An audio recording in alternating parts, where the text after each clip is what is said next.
If you're a designer, you may have been asked to work on PowerPoint presentations or PDF reports, and that's great. I bet you make them look 1,000 times better than they did before you arrived to help.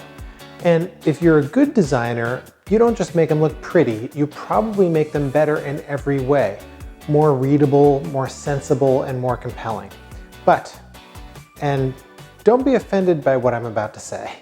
You may not actually know what you're doing when it comes to the charts and graphs. But I'm not trying to be mean, it's just that most designers haven't been taught to speak the language of data.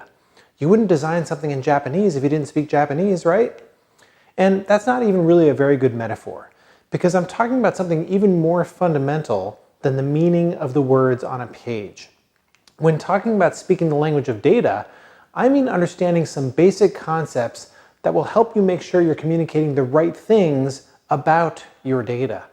And I'm also talking about knowing enough about the data to pick the right chart for the data and what to include as reference points, benchmarks, axis measures, etc. Now, this is a short video, so I can't go too deep into any of these. So very broadly, the most important lesson, you should learn some basic concepts and how to think about numbers. And to do so, I have 3 book suggestions for you. First, there's Naked Statistics by Charles Whelan, which explains basic statistical concepts in very accessible terms. It will make you better at working with data even when you're not doing the actual analysis. And there's the Hans Rosling book, Factfulness.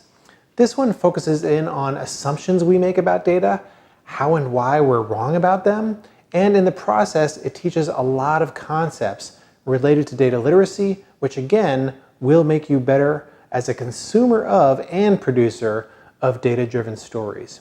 And finally, there's How Charts Lie by Alberto Cairo, which points out all the ways charts and data can be manipulated to falsely represent information.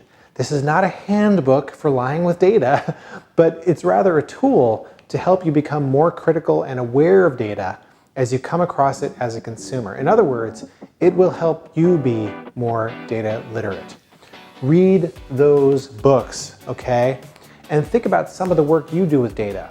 I guarantee that if you're thoughtful about it and you think about how the ideas apply to your work while reading those books, your work will improve. It's that simple. Next time on VizComm in a Blink, we'll talk about culture and the influences it can have on visual information. Subscribe now so you don't miss it.